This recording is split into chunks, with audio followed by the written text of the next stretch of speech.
Hello and welcome back to Bicycle Legs and another edition of favorite songs from each album. And today I've got a very special guest. You'll know him if you're a regular on this channel. You'll know him from my comments section here on the channel. He's a regular, watches all the videos, comments on all the videos. It's Mr. Davey Cretin from New York City. Davey, wonderful to have you on the channel. Oh, thank you for having me, Bicycle Legs. I appreciate it. Great to be here. Wonderful. And today, what we're going to do is we're going to be looking at our favorite song from each Billy Joel album. Wonderful topic to have a New Yorker here on the channel to do with, because, I mean, is it almost compulsory, Davey, that if you live in New York City, you have to love Billy Joel? Yes, it is. Most people do. Most fans of Yeah. rock know Billy Joel. They love certain songs. I mean, he sells out Madison Square Garden every month for the past 5 years or so, if not more, minus the pandemic, of course. So Yeah. he's huge in New York, has been for decades now. Yeah. So we're going to go in chronological order. We're going to start with his very first album, the fascinating but flawed Cold Spring Harbor. Of course, there's two versions of this album, and they're quite different from each other because of different production and mastering mistakes and that sort of thing. So, Davey, what did you pick as your favorite song from Cold Spring Harbor? From Cold Spring Harbor, my favorite song is Everybody Loves You Now. Yeah. It's just his first album is very different from all his other studio albums. It's almost more like a singer-songwriter album, like he's part of Laurel Canyon, and it's a lot of low-key, kind of depressing songs. But Everybody Loves You Now stands out as very upbeat and very happy compared to a lot of the other tracks on the album. Yeah. No, it's an excellent choice. I would definitely go with that one myself. But I'll tell you another song that I'm going to go with instead is You Can Make Me Free. I really, really love that song, but it has to be the version on the original 1971 album. Because that's over 5 minutes long, and when it was redone, it's cut down to about 2.5, 3 minutes. Yeah, exactly. They cut off like 2 minutes of guitar solo at the end. Some really, really tasty guitar playing too. But it's a really good song. It's up tempo. It's, there's a lot of really great rock and roll sort of piano on it. And as I say, there's plenty of really good, tasty guitar soloing on it. So it was just on the 80s version. Yeah, except they cut it right down on the 80s version, which is a bit of a shame. So you said you had a runner-up on this album? Yes, I do. She's Got Away. I think it's a beautiful, low-key ballad from the debut album. Yeah, absolutely. I'm sorry. No. Have you ever heard his pre-solo debut album, Attila, that he did with one other, John Small? It sounds totally different. It's like acid rock. Yeah. Sort of early Deep Purple. So for him to go from that hard rock, psychedelic, acid type sound into a singer-songwriter album, total left turn that nobody probably saw coming. Well, nobody really knew who he was back then. So, yeah. No, good point. I mean, She's Got Away is a beautiful solo piano ballad. Just a spoiler alert, as we go through this catalog, we may see a couple of songs in that sort of vein popping up in my favorites again. So yeah. So then we get on to like his first hit album, which was Piano Man from 1973. I mean, there's one very obvious track on here, I suppose, but what did you go for, Davey, as your favorite song on Piano Man? My favorite is definitely Captain Jack. Yeah. Although there are a lot of good songs on this album, it was a little harder than I thought. Yeah. But Captain Jack, which he doesn't even like anymore, he won't really perform it. He just doesn't like the whole tone and the sound of it. He's only done it the past decade or so. Yeah. Well, it got to a point where he had to play it in Philadelphia, didn't he? Because like that song got him a breakthrough there. Yes. So, yeah, I mean, Captain Jack would be my choice too. But I'll tell you another song that I really, really love on this album that I'm going to talk about instead is You're My Home. It's a really beautiful sort of laid back song. It's a lovely lyric. It's a really beautiful sort of heartfelt lyric to, the woman in his life. Probably. Yeah, so I mean, there's some good tracks to choose on here. I always felt when I did my studio albums ranked on this album, I really felt like there were certain songs on here he was definitely going for that sort of early Elton John feel. But I feel like songs like Captain Jack and You're My Home, you can hear the sort of real, what we would know as the real Billy Joel sort of later coming on through. Yes. That was my runner-up, You're My Home. So excellent choice, Legs. So then we get to what I have always felt when I did my studio albums ranked on Billy Joel. I called this the underrated gem in the Billy Joel catalogue. I stand by that. It's still one of my favorite albums by him, and that's Street Life Serenade from 1974. What did you pick for your favorite on this one? A lot of choices. My favorite song is the semi-title track, Street Life Serenader. Street Life Serenader. Yeah. It's very wistful. It's very thought-provoking. And it just has that, it's very somber, and then it's very upbeat when the chorus comes. There's just a great lift. Yeah. It's like a mini epic song for him. It's over 5 minutes long. That's my favorite. Yeah, no, that's fair enough. I am going to go with what probably is the obvious choice on this album, and that is The Entertainer. And that's simply because if I had to choose my favorite Billy Joel song, period, it's probably The Entertainer.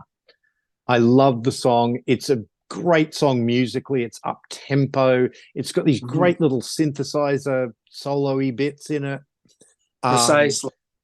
The lyric is witty and sharp and sarcastic, about sort of living, sort of being in the music business and that sort of thing. It's just an absolutely flawless track from beginning to end as far as I'm concerned. Do you have a runner-up for this album? That is my runner-up, The Entertainer. Yeah. You hit the nail on the head again. Yeah. Great song, great keyboard work, especially his synth work, which is a little underrated going through his catalog. He's known as the piano man, but he plays some great synths throughout the years. Yeah, absolutely. Well, if I had a backup track for this album too, and that was Los Angelinos. Great song. Always really loved that song. Really, again, up tempo. I love it when he plays electric pianos, and he plays the electric piano on this one really, really well. And it's a great lyric again about sort of being in, because he was in Los Angeles at the time. He'd relocated from New York to LA, and just the idea that like everybody in Los Angeles is actually from somewhere else. Great song. So yeah. And then we get to Turnstiles from 1976. Again, a lot of really good choices. He was back in New York by this stage in his career. And again, a lot of brilliant songs that you could choose from on this album. Really, really hard one for me, this one was. I don't know about you, Davey. What did you end up going for? Super hard choice. I agree with you. I love 7 out of 8 of the songs on the record. And I ended up going with I've Loved These Days as my favorite song. It's just that beautiful ballad. It has the lift when the chorus comes, and his vocals on it are great. And I love the lyrics. Yeah. And Liberty DeVito, drums. I mean, Billy Joel's backing band, starting with this album when they sort of had the embryonic version of the Billy Joel band. Liberty DeVito is one of my favorite drummers. I think he's very underrated. And just he always has great cymbal crashes just to add texture and flavor and some oomph to a lot of Billy Joel songs over the years. Yeah.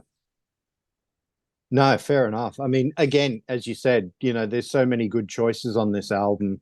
The one that I've ended up going for is the closing track, Miami Tour 17, Seen the Lights Go Out on Broadway. Just a brilliant sort of, again, mini epic sort of song to end on. I've got to say though, as much as I love this song on this album, the version on Songs in the Attic, oh, absolutely crushes. I knew you were going there, and I Yeah, agree with you. That's a but it's great just, live. yeah, absolutely. I would love, I've never had the pleasure of seeing Billy Joel live, but I would love to see him live and hear him do that song. It's great. But I've seen him a bunch of times, and it's always great live. yeah. So what was your runner up on this album? Well, just regarding live albums, I'm not a huge live album fan, believe it or not, but Mm, Songs in the Attic is definitely one of my favorite live albums because he adds, in the band, they add so much to every song. And when you compare the live versions to the studio versions, each one is infinitely better, I would say. yeah, absolutely. You know what? I think I did a Contrarians show where we talked about our favorite live albums, and that was one of the ones I brought up. And I think I said basically the same thing. I think the only exception I had was that I probably prefer the studio version of Captain Jack to the live version. But all the other ones, I think every other song on there is the definitive version of that song. Um, Yes, great. so what was your runner up on this album?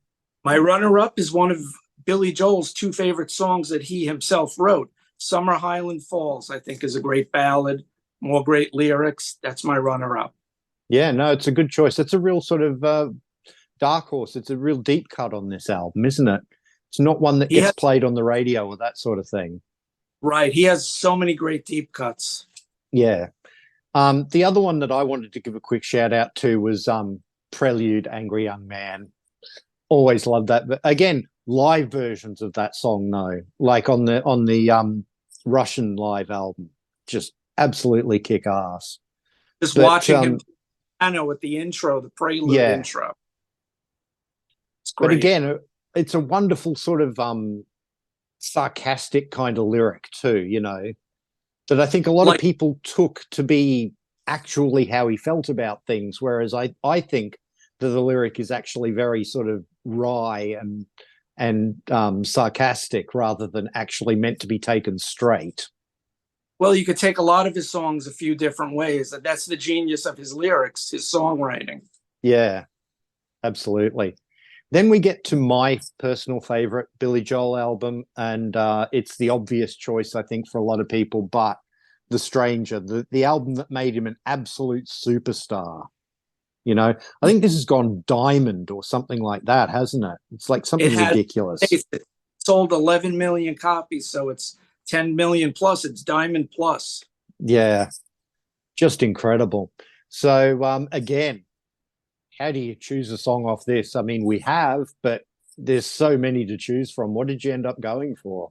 I ended up going with Vienna, Yeah, my favorite song, one of his best ballads, and just the accordion and just the whole mood of it. It makes you feel or imagine that you're almost in Europe.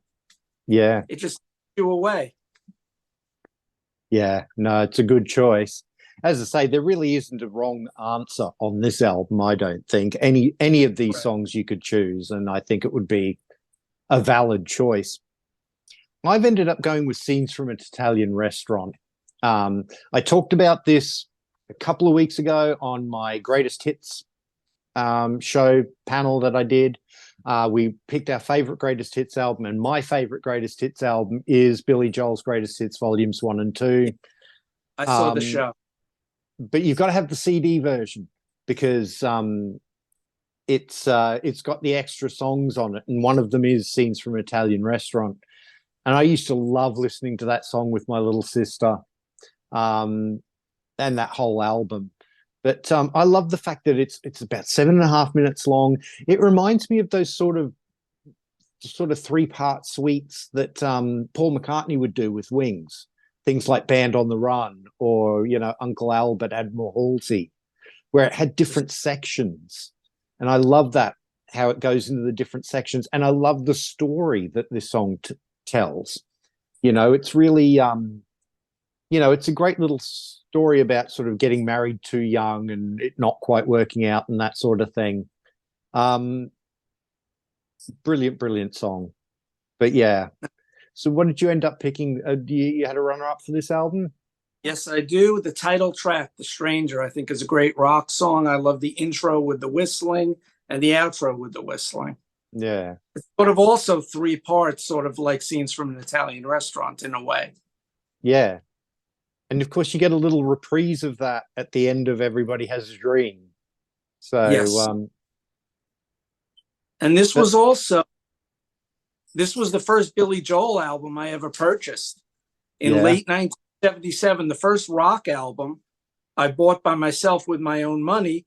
Late 77, after this came out, I bought this and I bought Styx the Grand Illusion on the same day. I think it was at a department store we used to have called Corvettes, where I purchased both albums on vinyl. Oh, there you So go. it was Billy Joel album because I heard a bunch of songs on radio at the time. I had discovered FM radio and I found these rock stations that I never knew in 1977 earlier in the year. And that's how I found out about Styx and Billy Joel and so many other bands. Yeah. So this was my gateway into Billy Joel, was the Stranger album. Yeah. That's a great way to come in, isn't it? I mean, Yes. as I said, it's my favorite Billy Joel album, even though it's the obvious choice. Probably second favorite, but it's up there. Yeah. I'm going to give a quick shout out to Moving Out, the opening track, Anthony's song. Absolutely love that song. It's a great way to open the album too. It starts off with that really chugging little guitar riff, and then he sings this wonderful song. And I love the sort of little taglines in it, you know, working too hard can give you a heart attack. I love that, you know. But it's just a wonderful song. But you could choose so many songs on here. I mean, the huge hit was Just the Way You Are, which is a beautiful song. The Stranger, as you mentioned, I love that song. We actually studied that song in music class when I was in high school. Interesting. We sort of took it apart and sort of, you know, worked out all the bits of it and stuff. It was great. I mean, Only the Good Die Young's another great song, and She's Always a Woman. There's so many. I mean, there's what, 9 songs on this album? 9 songs on this album, and 6 of them still get played on the radio. It's insane. And as you said on that show, 6 of them are on the double greatest hits CD. 5 or 6 out of the 9. Yeah. So, I mean, how do you follow up an album like that? Well, you follow it up with this, 52nd Street, also a very strong album. Plenty of good choices here too. So what's your favorite song on this album? It's a little bit of a different album because a lot of horns on it. It's a little jazzy and it's slightly different, but it still has that Billy Joel sound. And he had a bunch of hits from it again. I picked a very dark horse song, which is my favorite Billy Joel song of all time from this album, Until the Night is my choice. Yes. Very deep track from side 2. And it just shows his love of Ray Charles, whom he duetted with later on a later album. And it just has that throwback sound to the 60s. It's an epic ballad. And once again, when that chorus comes in, boom, it just hits you. And it just crashing cymbals. It's a mini epic song to me. And I just love it. It's my favorite Billy Joel. Well, there you go. It is a great track. And it's almost the album closer. You get the little sort of title track at the end, but that's only like a little sort of couple of minutes snippet, really. Yeah. But it's a great choice. It is a really sort of epic. It's got that wonderful orchestration on it, and it just really it builds to the end, the crescendo. Yeah, absolutely great song. I'm going to choose a song that's off this album that has just recently become a lot more popular, and that is Zanzibar. I was so delighted when I found out that this had become a TikTok dance. And the young folk were getting into this song because I absolutely love this song. It's got a wonderful feel to it. It's a great lyric about sort of being young and, going out for a night on the town and that sort of thing. And then you've got that wonderful sort of almost bebop trumpet solo in the middle of it, which is absolutely brilliant. Oh yeah. But I love the fact that people my son's age, because he's 21, and younger, are getting into Billy Joel because this song became a sensation on TikTok. Just But like Fleetwood back. yeah, absolutely. So, did you ever runner up on this album? That's my runner up. And I Yeah. just want to mention that middle bebop section that you mentioned. The underpinning of it is Liberty DeVito on the brushes, not with Mm, drumsticks, playing brushes. And Doug Stegmeyer's bass line is great. And that's such an amazing part of that song. yeah. Oh, they're The an rhythms, incredible rhythm section, aren't they? they were great. Yes. Yeah. I mean, the other one I'm going to mention is one I love. This sort of a ballady sort of song, but it's got a bit of a Latin feel to it, and that's Rosalinda's Eyes. Another, Um, yes. yeah. It's just got a really lovely sort of Latin feel to it, but a gentle Latin feel. It's not sort of something you're going to go out and do salsa dancing to. It's more sort of sit down in the club and sip your cocktail and listen to this song. It's just, yeah, it's a really lovely mood that he creates for this song. So yeah, that's sort of the other song I wanted to point out. Good choice. Yeah. Then Billy Joel moves into the 80s with Glass Houses, which is another one. This was almost my number one when I did my ranking. It's right up there for me. To me, this is his rock album, you know? Exactly. So what's your favorite song on this album, Davey? It is definitely his rock album. There's a lot of good variety on it. And he even grabbed some new wave. You hear a little bit of new wave in certain songs. So he always got some great influences and made them his own. My favorite song, which is probably my second favorite Billy Joel song of all time, All for Lena. Mm. Of the piano and just it's slightly, if you've seen the video, there's a slight bit of menace to it. And the way he sings, the lyrics, just the way it comes out, great song. Can't do any better than this album, in my opinion. Yeah, it's an excellent choice. The one I'm going to go for is Sometimes a Fantasy, because I love that one really does have that kind of new wave edge to it. And people who know me, who watched the channel from the beginning, know that new wave was my sort of first love musically. That's what I got into. Things like Devo and sort of 80s split ends and that sort of thing. And I love this song, although it's really, definitely more heavy on the guitars than a lot of new wave stuff. But it's a really great song. It's and I love the film clip for this one too, where he's like, on the phone in his bed and that sort of thing. But yeah, paranoia. It's like the paranoia of the 80s. Yeah, absolutely. So did you have a runner up for this one? Yes, another deep cut. The next to last track, Close to the Borderline. I love the story about just New York City and the lyrics, and it has another dark, menacing tone, and it's another story song, and it just shows another facet of New York from the 1970s, I would say. Yeah. Before cleaned up, a dark underbelly of New York City is definitely in the lyrics to Close to the Borderline. And there's no keyboards, it's all guitar. It sort of has a bit of a punk and a hard rock feel to it. I always love that song too. Very different for him. It's a good choice. The other song I wanted to give a shout out to was Sleeping with the Television On. Oh yeah. Good choice. Because again, a great sort of up-tempo song. I kind of identify with it a little bit because I actually do sleep with the television on, albeit very quiet. But I like to just have that sort of little bit of background noise when I go to sleep. So, but also I absolutely love the sort of cheesy organ solo in the middle of this song. I mean, and I say that with all the love in the world, that it's a cheesy organ sound, but it's that really great sort of almost like a Farfisa organ or something like that. And it's just a really great solo that he plays on the organ on that song. So That's why I'm going with that one. But again, you know, there really isn't a duff track on this album. That's why it ranks so high. When I did my studio albums ranked, I ranked this either number 2 or number 3. But every song on this album is great. Yes. Then we get into probably his most serious. Yeah, sorry, Davey. If I could just say before we go on, this was my first concert in the summer of 1980. I think it was August 1980. I was a young teenager. I went to my first concert with a few of my friends.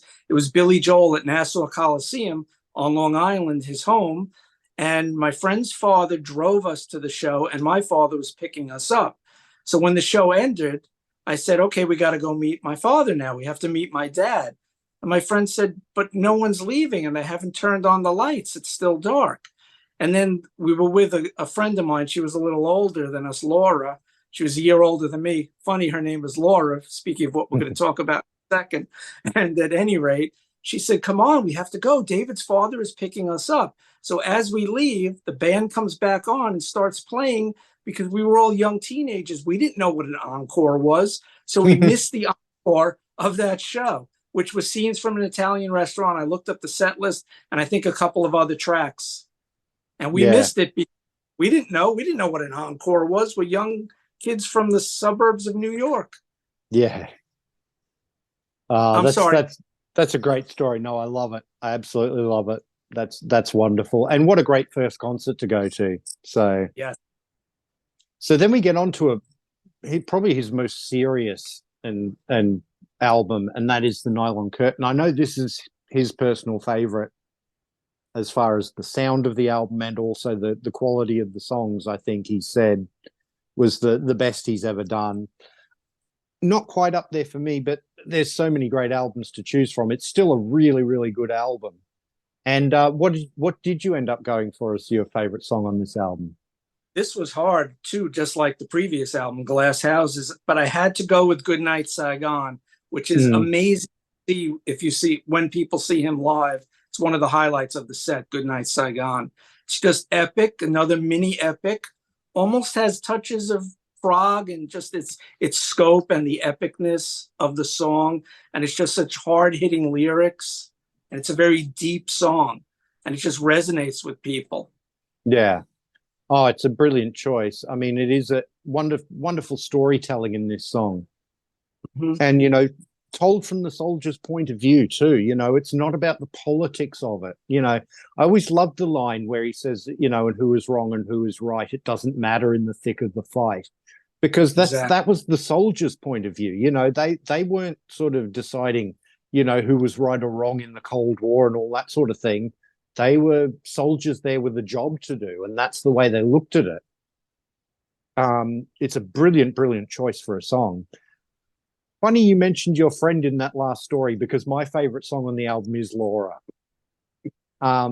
It's an absolutely wonderful song. He's going, you know, Billy Joel often gets compared with Paul McCartney. Yes.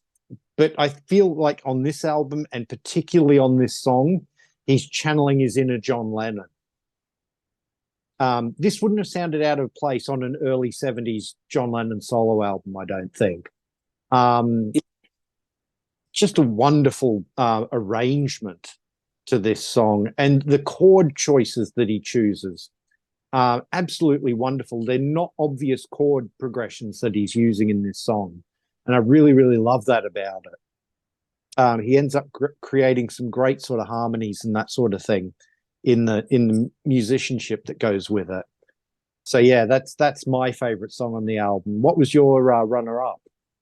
Before I tell you my runner-up, the reason that was never released as a single, obviously, is he drops the F word in it. So it never came single, never got any airplay here in the States. Definitely never heard that one on the radio.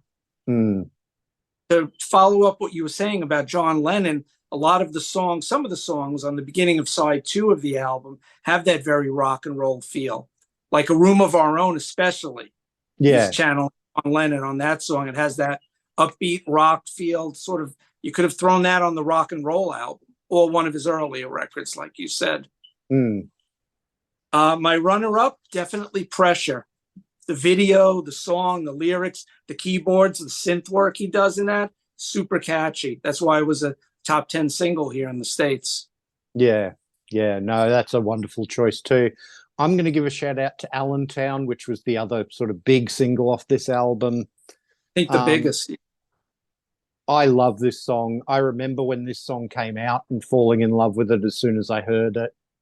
Um, I always thought it was a bit funny that the mayor of Allentown wanted to give him the keys to the city and didn't realize the song was actually quite sort of, well, not disparaging, but it was a despairing song. You know, it was about unemployment and deindustrialization and all that sort of thing. It wasn't. It's sort of like the way people used to completely misinterpret Springsteen's "Born in the USA." A few years later. A lot of people misinterpreted Allentown too, thinking that it was a celebratory song, which it's absolutely not. But I really love the piano on this song. Just a wonderful up-tempo song, but yeah, with a quite sort of downbeat lyric. Well, if I may, before we move to the next album, Yeah. This album saw him mature a lot because of the lyrics to Allentown, the lyrics to Goodnight Saigon. This is when he sort of slightly starting to get away from rock and roll and move into more mature themes and a more adult contemporary sound on the follow-up albums. But I think it all started there on The Nylon Curtain. Yeah.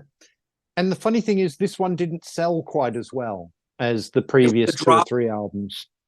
And I wonder if that then led to a reaction when we come to this album, which is An Innocent Man, which goes in a completely different direction. This is really a homage to sort of 50s and early 60s music, sort of pre-Beatles, pre-British invasion sort of music. I adore this album simply because, again, my sister and I used to listen to it all the time. It was one of the very few pop albums that my mother owned because she mostly listened to classical music. So we used to pull this one out and put it on her record player and play it because we knew it wouldn't annoy her because it was in her collection. So what did you end up choosing on this album as your favorite song? I agree with everything you said, that this was just a total left turn from his previous albums, and it went into another direction influenced by doo-wop and early rock and roll. And this is when he really hit the zeitgeist with MTV. And these videos were all over the place. Uptown Girl, Tell Her About It. They were just huge and played on MTV. And for those of us who didn't have MTV that early, my part of Queens, New York, was the last place to get MTV. I didn't get it till after Live Aid, I think 86, 87. But this was played on a show we used to watch called Friday Night Videos that was on after Johnny Carson, The Tonight Show, and the news Friday night on NBC. I think it was like from 1 to 2 o'clock in the morning here. And that's how I used to see all the videos that MTV would show on Friday Night Videos. And there was also a cable channel, I think it was TBS or TNT, had a show Night Flight. They would show on the weekends, and that's where we saw videos. But he was huge on MTV with this album, with those songs. But went a little off that. Yeah, no, that's fine. But my favorite song from this album is definitely An Innocent Man, the title track. Just has power, and the way his vocals lift from the verse to the chorus. I just think that's a great song. That's my favorite song from this album. It's a beautiful song, and it's a great choice. Thanks. I'm going to go with real sort of homage to sort of, Little Richard and Jerry Lee Lewis and that sort of thing, and that is Christy Lee. I love how up-tempo and 50s rock and roll it is. And again, it tells a little story, about this sort of journeyman musician who falls in love with this girl, but she's not interested in him. She's just interested in his sax playing. So I love that story. But it's just a wonderful sort of raucous 50s rock and roll with lots of really great sort of high up piano. You could almost imagine Billy Joel doing it with his leg up on the keyboard and that sort of thing. And Little Richard. Yeah, absolutely wonderful sort of homage to that sort of 50s piano driven rock and roll. So that was my choice. You had a runner up for this one as well? Yes, the very mellow song, Leave a Tender Moment Alone. Some great harmonica work by, I might pronounce his name wrong, I'm going to try, Toots Thielsman, if I got it right, hopefully. Yeah, Excellent track. it's a lovely song. I remember when that came out, this was about like fourth single or something like that, fourth or fifth single. But there were like I, 7 singles off this album. I was So, just going to say he had 7 singles in America from this album, which is amazing. but yeah, it's a beautiful song. I'm the other one I'm going to give a shout out to is the opening track, Easy Money. I absolutely love the energy in that song. I love the big horn arrangement that it's on it. Really gives you that sort of Stax or Motown kind of vibe. Yeah, just Throwback. absolute. Sorry. It's a throwback, like you Yeah, said. absolutely. But I absolutely love that. The horn arrangements, particularly on this song, is what probably makes it stand out for me. So yeah, and then It always, yeah. Sorry. if I, it always reminds me of the movie, the Rodney Dangerfield movie from 1983, Easy Money. That's why when Yeah, you mentioned the song, I chuckled because that's the first thing that popped into my head, Rodney Dangerfield, and it's a yeah, funny film. yeah. I'm sorry, So, continue. yeah, no, that's all right. Um, so as you mentioned, he very much for the next sort of couple of albums goes into that sort of adult contemporary kind of sound, and we get 1986's The Bridge. Now, Yes. people who've seen my studio albums ranked series will know these last 3 albums are pretty much at the bottom of my list. That's not to say I don't like these albums. I just don't think they quite stand up to the absolute sheer brilliance of those sort of 70s and early 80s albums. I think, Davey, you probably agree with me on that. Yes. The Bridge is not one of my favorites. It's Billy Joel, I would say it is most mature Yeah. and contemporary. And he So what covers a did you, lot of styles on here. yeah. So what did you choose as your favorite on this one? When I saw Spock's Beard many years ago, they introed one song by saying, this song doesn't start with a note or a sound, it starts with a face. And the keyboard player made a face and just went into this great organ part to begin the song. But at any rate, this song doesn't start with any lyrics or music. It starts with 1, 2, 1, 2, 3, 4. A Matter of Trust is my Mm, favorite song from The Bridge. Just very yeah. upbeat, rock and roll. It always reminds me of the summer and the video where he's playing in the loft in Manhattan and everyone on the street is looking up because they have the windows open and everyone hears the music. It's a Matter of Trust is my favorite from this album. Yeah, and it was a huge hit for him, wasn't it? I mean, it was absolutely massive at the time. It's a great song. It's a great single. And it's, unusual that film clip to see Billy Joel playing a guitar instead of playing Yeah. piano. So, A song without keyboards and it's guitar based. yeah, absolutely. The song I'm going to pick as my favorite of this album is one of the 2 collaborations on this album, and it's Code of Silence. He co-wrote that one with Cyndi Lauper, and she does a lot of sort of background vocals on this song. It's just a really interesting song for me, I think. It's a great lyric, and I love Cindy's contributions in the background vocals. She really makes this song sort of stand out for me. So yeah, that's the one I'm going for is Code of Silence, because it shows him collaborating with sort of some of like one of the younger musicians who was just coming up. Cyndi Lauper had really only had her breakthrough a sort of couple of years earlier. And I love the fact that he's embracing, some newer musicians and giving them sort of some space on his album. Absolutely. And it works. It works musically. It's not sort of a token thing. It's a really great collaboration. And yeah, it's the standout track on the album for me. It's a good choice. Another deep cut. Yeah. He has great deep cuts on his records. So did you have a runner up for this one? Yes, but I called an audible. I changed it at the last moment because over the last 4 days, I've played the whole Billy Joel catalog again. And there are a couple of songs that just hit me. And I said, why don't I play this song more often? This is a great song. And it's the closing track. I think it's after Code of Silence, called Getting Closer. Yeah. And it once again, I sound like I'm repeating myself, just the lift from the chorus when he goes from the verse to the chorus and that piano comes in, just that great trilling piano and the chorus. I said, I should have been playing this song for decades, and I was ignoring this album. And I think Getting Closer is just an excellent song. Yeah, And it's it's a something great way to close the more album often. out. I'm sorry, Yeah, what? I said it's a great way to close the album out. Yes. So that's my. Yeah. The other song I'm going to shout out is the other collaboration, which is Baby Grand. I mean, absolutely beautiful to hear Ray Charles singing on the song, and they both play piano on it. It's not just one or the other. So that's really, really nice too. So you get, with Code of Silence, you get him sort of reaching forward into the future of music. And then with Baby Grant, he's reaching back to his past and his influences.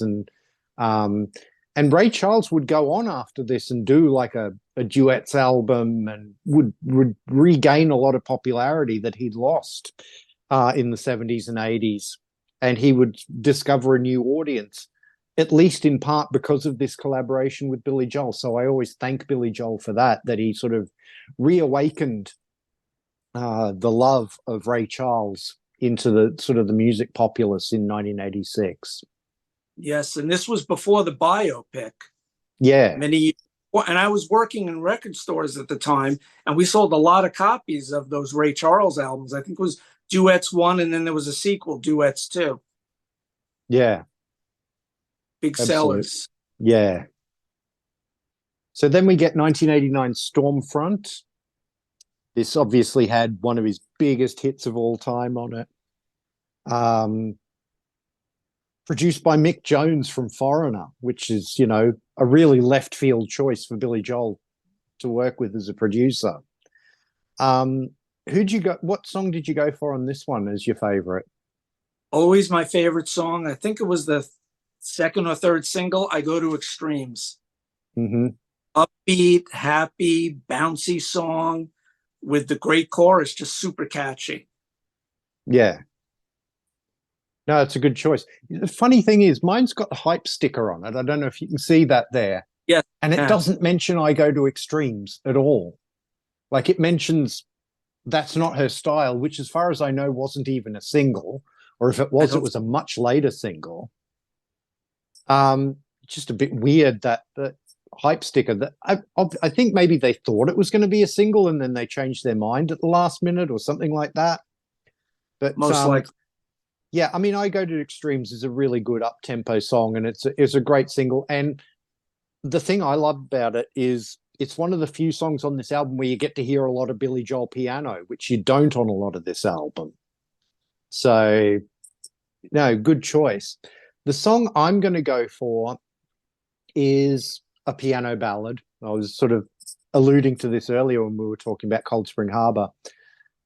It's the song And So It Goes. It's just a beautiful, you know, just him and the piano and a little bit of sort of synth washes in the background. Closes the album out. Just really beautiful. You know, I love Billy Joel when he just sits and plays at the piano and sings. So that's why I ended up going for that one off the album. Yeah. Yeah, it's very low key and mellow. Yeah. No, I like that about it. Did you have a runner-up here, Davey? Yes, the title track, Stormfront, I think is a good rock song. Yeah. Always liked that one. And I remember when this album came out, my sister and I were driving from Queens to New York City to see Billy Joel at Madison Square Garden. And there was some kind of traffic jam on the Long Island Expressway, better known as the LIE here. And there's always traffic on the LIE. But we were in dead stop traffic, trying to get to the concert. And some guys got out of their cars and started throwing an American, you know, football, just throwing a football around, waiting for the traffic to stop. And that's just a big memory that I have when I think of this album. It's just the traffic jam we hit trying to drive into New York City. We should have taken the subway, should have taken the railroad. But I always regards to the Stormfront album. Did you end up getting to the concert, or? Yeah, we did. And I have, like you, I have a younger sister, so we were going to the concert. My sister, man. Oh, that's So really, really nice. I've I seen beg your him. pardon. I think I've seen Billy Joel 4 or 5 times over the years. Oh, that's wonderful. I would love to see him, but I didn't get to go on his last tour, which was a bit of a shame. I don't know if he'll come back to Australia, but you never Well, he know. might. He's going to end the run, I think, early next year of his Madison Square Garden shows, so he could tour around the world more probably. Oh, that would be So good. you get to see him. Because my son and I would absolutely go and see him. But then we get to the last album, well, the last sort of rock and pop album, and that is River of Dreams. I don't actually have a copy to hold up for this one, unfortunately. Couldn't find my CD of it. Don't have the vinyl. This was the one he went out on. He obviously, again, another big hit album for him with a massive, massive hit single as well. What did you end up going for as your favorite song on this one? I think there are a lot of great rock tracks on this album, especially the first four. I went with The Great Wall of China, which is an odd choice, but that's my favorite song. Yeah, no, it's a And good choice, actually. Leslie West from Mountain plays guitar on a bunch of these songs, and you could definitely hear him. I just wish he was slightly louder in the mix, but it is a Yeah, Billy Joel album, not a Leslie West album. But The Great Wall of China is my favorite song. yeah. No, it's a good one. I'm going with a sort of low-key piano ballad again on this one, and that is 2000 Years. Um, Again, absolutely really beautiful. And just, him and the piano for me, especially in these latter days, I found some of the up-tempo stuff on these last three albums a little overproduced, a little 80s sounding, even though this album came out in what, 93 or was it Yeah, 91? 93. 93. Um, it still has that sort of late 80s sort of production hangover a little bit on it, I think, especially on the up-tempo tracks. Um, but when he just sits down and plays the piano and sings a ballad, to me, that's where he really gets me, and that's why I love 2000 Years. I like that little keyboard hook in the chorus. I think is great. Yeah, It's a good absolutely. choice and a So very deep track at the yeah, end almost. what was your runner-up on this one?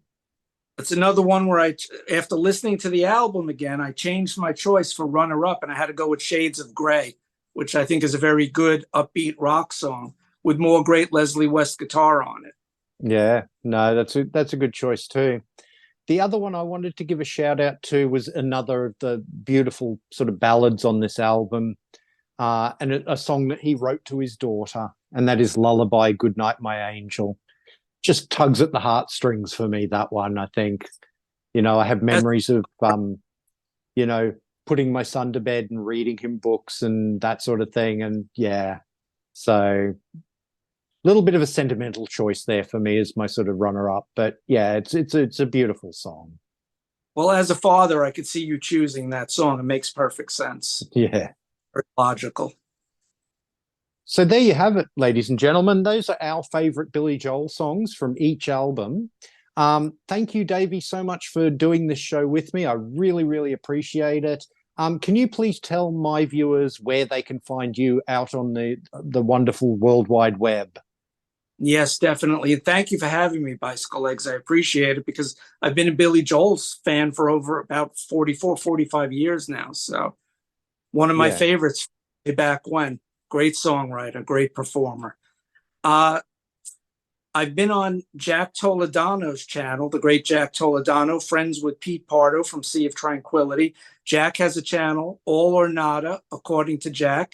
And Jack's let me on his channel a few times. So I've been on his channel, and we're even preparing more shows for the future. And sometime, I think in the month of November, I'm doing a taping on some guys from upstate New York, really nice guys. They have a show called, I forgot, Rock Channel Critique, I think is the name of the channel. And I should have written it down. It just flew out of my head. I think it's Rock Channel Critique. Cool. Or the Rock. I think that's the channel. And we're going to be doing some album rankings. They let me, we're nice enough to say, hey, let's do a ranking an albums catalog. So we're going to do that. I'm not going to give it away, but yeah, no, that's excellent. And you mentioned to me, you mentioned to me before we started recording that you were thinking of starting your own channel as well. Yes, sometime next year. I think I might call it Cretin Classics, but I'm not 100% set on the name yet. But sometime in 2024, I will be starting my own YouTube channel, just because I've been to a lot of shows over the past 4+ decades. And I worked in music stores for so many years that I've just learned to appreciate a lot of different forms of music, especially rock and roll, a lot of different subgenres, metal, punk, progressive rock, new wave, classic rock. I just have, my taste is a little all over the place. It's not just centered at one thing. So I'd like to shine light on some bands that I love that many people might not know about. Yeah, no, that's great. Makes it more interesting. I try to cover a wide sort of variety of genres on my channel too, which is but yeah, no, that's wonderful. I will be looking forward to your channel when it comes out. Will absolutely be one of your very first subscribers when you do. So that's wonderful. Please let us know in the comments. Let Davey and I know what your favorite Billy Joel songs are from each of these albums, because I know that I'll definitely be reading the comments. I always do. I know Davey will be there too, because he's a regular in my comments section. So he will be eager to check out your choices as well. Please do like, share, and subscribe. It really does help the channel out. If you're new to the channel, please go and have a look at some of my other videos. I have everything playlisted. So if you want to see some of my other shows in the favorite songs from each album series, there's a playlist for those. If you want to look at my studio albums ranked, such as my Billy Joel one, there's a playlist for those. If you want to see my appearances on other people's channels, I also have a playlist for those. If you want to follow me on social media, I'm at bicyclelegs on Instagram and Twitter, and I now have a dedicated bicyclelegs Facebook page. Please come and give those all a follow and join in the conversation. I'd really love to have you there. Thank you very much for watching, and I'll see you in the next one. Take care. Thanks, guys. Bye-bye.